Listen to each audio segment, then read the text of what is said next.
Ação agora, Guga, do Marcel Martins. Bom dia, Marcel. Fala, Kim. Bom dia.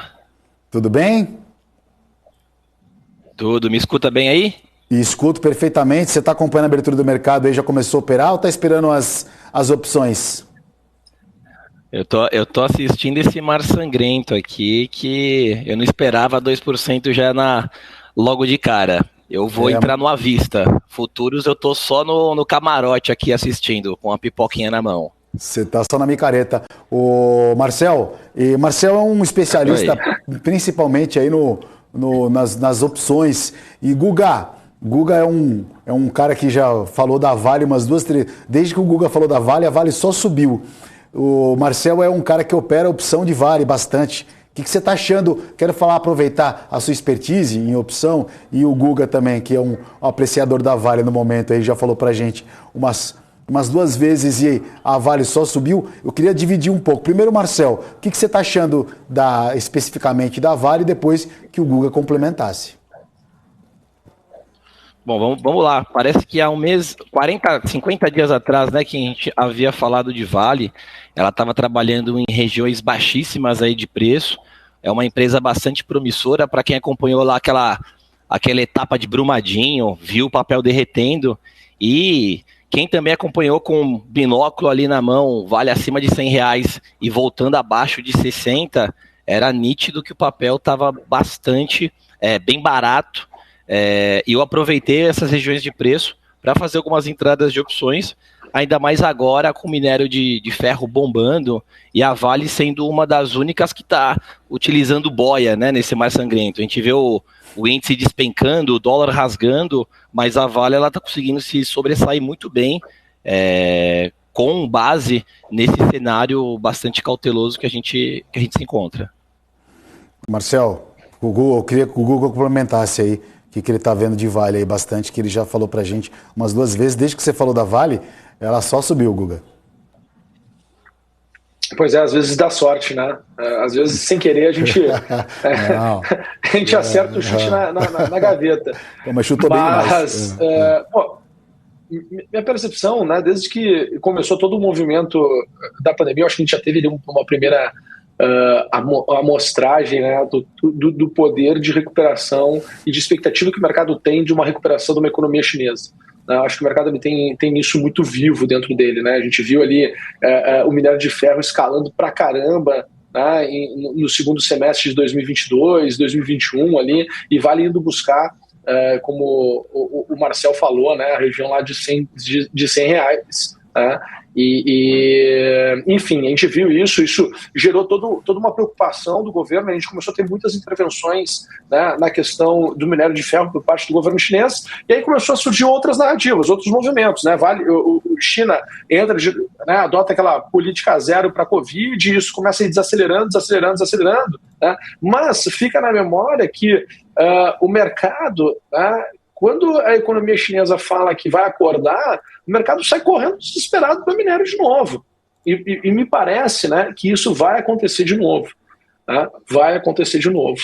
Tá? E aí a gente já começa a ver essas respostas positivas em Vale. Eu tinha uma expectativa de que Vale poderia chegar, né, nesse rally até a região ali de 89,50 por aí.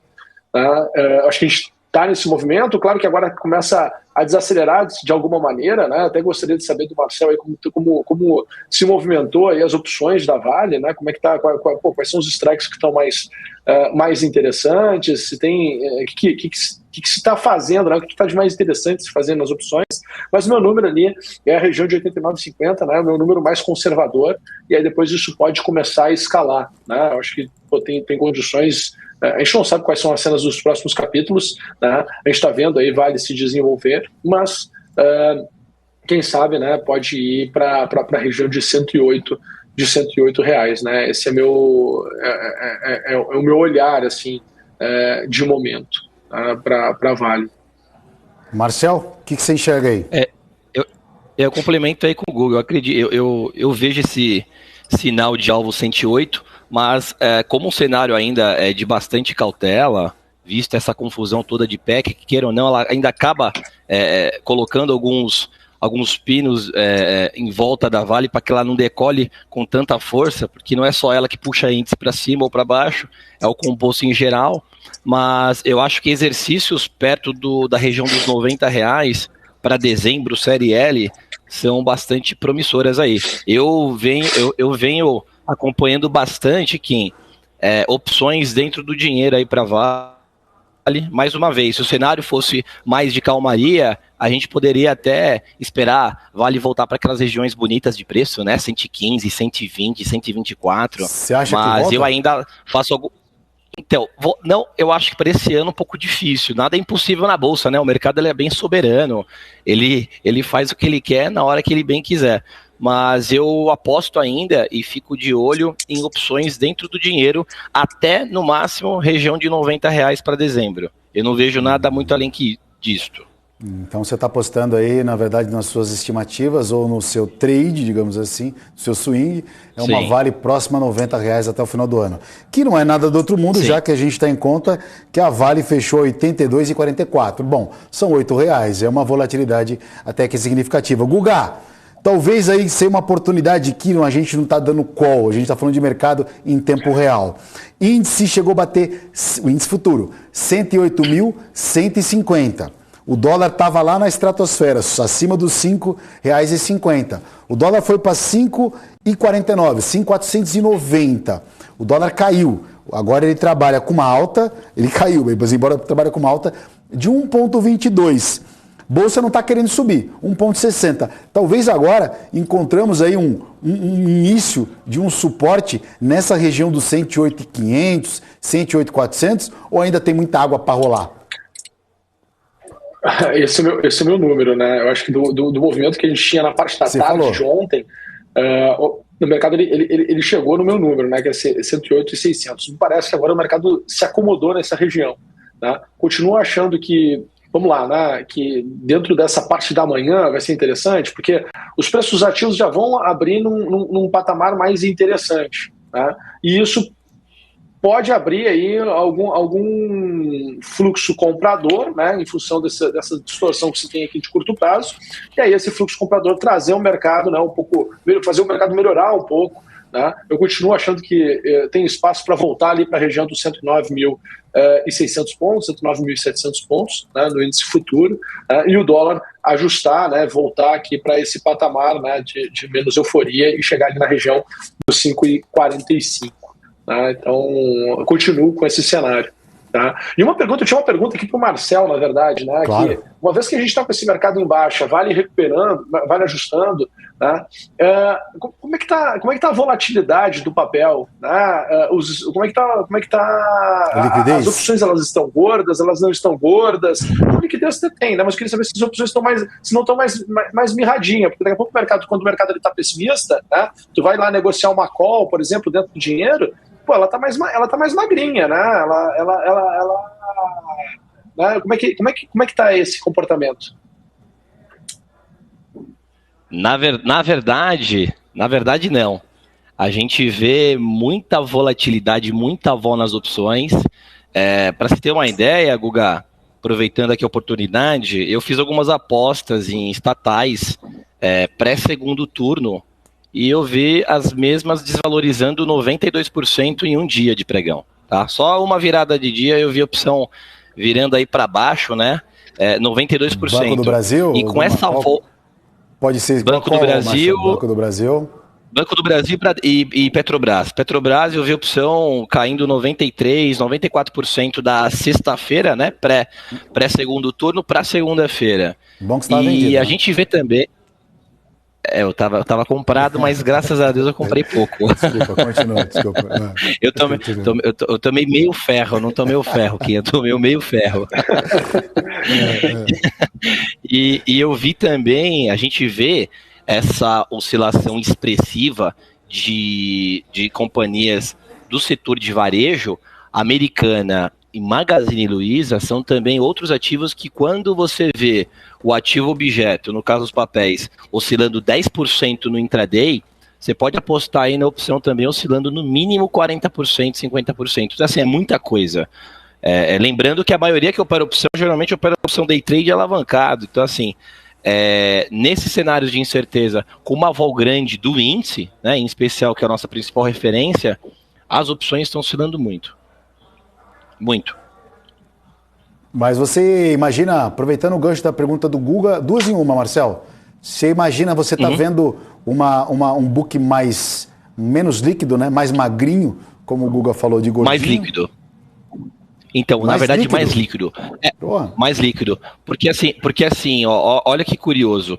Não é porque as opções se tornaram fora do dinheiro, né? Porque tá tudo caindo, que o book tá mais magrinho. Você vê cara grande, institucional, zerando posições. Para quem gosta de fluxo, que nem eu, que acompanho o tape reading, né? Eu não fecho nenhuma janela de times and trades aqui no meu Profit. Você vê o tamanho da porrada de zeragem e tomada de novas posições com esses níveis de preço de índice, no caso, esse range bastante largo e essas oscilações dos ativos objetos, você vê entrada e saída de peixe grande ali, né, dos tubarões. Então, na verdade, a volta maior, ao meu ver. Essa é a minha concepção. Eu vejo maior volume nas opções. Legal. Guga, aqui as operações da abertura do leilão foram encerradas. Deu para pagar os churros, tá? Eu tava. Fala, pode falar. Deu para pagar os churros aqui, deu bom no índice, deu ruim no dólar, mas o dólar bateu justamente naquele ponto que você falou e agora o dólar sobe 1%, deu uma bela de uma queda aí, já de 70 pontos. E a Bolsa tentando ganhar os 109 mil pontos, Guga. Boa. Vai dar para pagar o baldinho de churros. Daqui a pouco mais. Deu para pagar os churros aqui, meu Marcelo. O do Rabi, de lugar o churros? Diga, gourmet, churros gourmet. Deu para pagar churros gourmet. Mas tu paga caro pela mesma coisa, mas dá para pagar o churros gourmet. A pergunta para o Marcel aqui, continuando aqui na parte das opções, né, que uma das coisas que eu imagino também que se fez muito o pessoal sai de ativo, mas quer se manter de certa forma alguma exposição, né? Então, o cara zera ação, toma opção, se por acaso o mercado azeda, né, pra caramba, ele limita ali a sua perda, mas se o mercado performa, ele consegue, né, surfar uma performance positiva. Eu acho que também tem muito disso também, né? Se o institucional está tomando posição em opções, mas saiu do papel, fica ali, né, para poder ganhar o benefício da dúvida, né? Mas e se for, né? Se for, cara, tu tá aqui posicionado nas opções, vai, mas se daqui a pouco tem gringola, o mercado cai 10%, tu vai tomar só o stop ali das opções que viraram pó, né? Mas tu não fica fora do benefício do mercado caso o mercado porre, né? Porque ninguém saberia qual seria de fato, né, a narrativa do governo ganhador agora nesse momento, né? E principalmente olhando para a Vale, né? Voltando aqui para a Vale, né? Eu acho que imagina tu ter olhado toda a leitura do mercado todo ele azedando, tu tá certo na leitura do mercado, só que tu zerou tuas Vale, e a Vale porrou, né? Então tu tá certo, mas também ao mesmo tempo estaria errado. Então, tu pode fazer isso com as opções, né? Ficando com caixa, ficando mais líquido, mas não abandonando, né, a possibilidade de ganhar caso o mercado performe. Sim, é interessante a gente sempre pensar em proteção. Por mais que, por exemplo, Guga, eu goste bastante de operações a seco, eu nunca travo operação com opção, é sempre a seco, né? E quando eu penso em vender, eu não vendo call, porque a margem é alta, então eu compro put. Mas é interessante a gente observar esse lado aí mais voltado à segurança, até porque um dos meus clientes me chamaram esses dias, e um fato curioso é que ele estava extremamente exposto, por exemplo, em Magazine Luiza. E a gente vê aí Magazine Luiza derretendo, né, dia após dia, quedas expressivas. Eu fiquei preocupado com ele, eu ainda perguntei, né, Ciclano, você zerou a sua posição? Ele falou, cara, eu não zerei, foi pro pó, mas graças a Deus eu estava comprado em call de Vale a seco. E ele ganhou mais no call a seco de Vale do que no call a seco de Magazine Luiza. Então, assim, se a gente for considerar que precisamos nos assegurar vezes 3 agora, porque a atenção é redobrada, né? Enquanto a gente não vê boas declarações do Lula relacionada à PEC de transição, né? Enquanto o mercado ainda não absorver um efeito positivo desse assunto, a gente vê esse mercado incerto. E eu, particularmente, eu travaria algumas posições, né? Eu acho que perfil Highlander não são todos que tem na Bolsa, né? Nós somos algumas exceções. Eu gosto bastante de adrenalina no mercado, mas para a grande maioria eu sugeriria que travasse posição, montasse posições de trava, talvez dolarizar um pouco do patrimônio, se valer aí a opção para todo mundo que nos assiste aqui. Eu acho interessante tirar um pouquinho aí da perna do mar sangrento, que agora é incerto, e partir talvez para algumas operações dolarizadas. A gente vê Estados Unidos aí que divulgou uma bateria de balanços positivos, né? Então, assim, a gente vê também um mercado descolado, Estados Unidos melhor que Brasil, pelo menos nesse curtinho prazo. Então, eu pensaria em operações mais, talvez, não só dentro da nossa bolsa, mas como algumas bolsas mercado afora. Falamos rapidinho aqui, Marcel, para a reta final aqui, a gente falou da Vale, minério de ferro subindo hoje. Podemos imaginar uma alta na Vale hoje, continuando uma sequência destoando do movimento da Bolsa que cai 1,27 nesse momento? Eu acho que sim. Para mim, Vale continua queridinha aí, top pick. Ela pode até cair, mas vai cair totalmente descolada do que a gente vê os demais ativos do composto Bovespa. Eu acredito que Vale ainda continua para cima. Muito obrigado. Conversamos com Marcel Martins. Marcel, queria agradecer demais sua participação e espero te ver por aqui mais vezes, tá? Obrigado, viu? Valeu, obrigado pelo convite. Um abraço a todo mundo. Valeu, Guga. Valeu, Kim.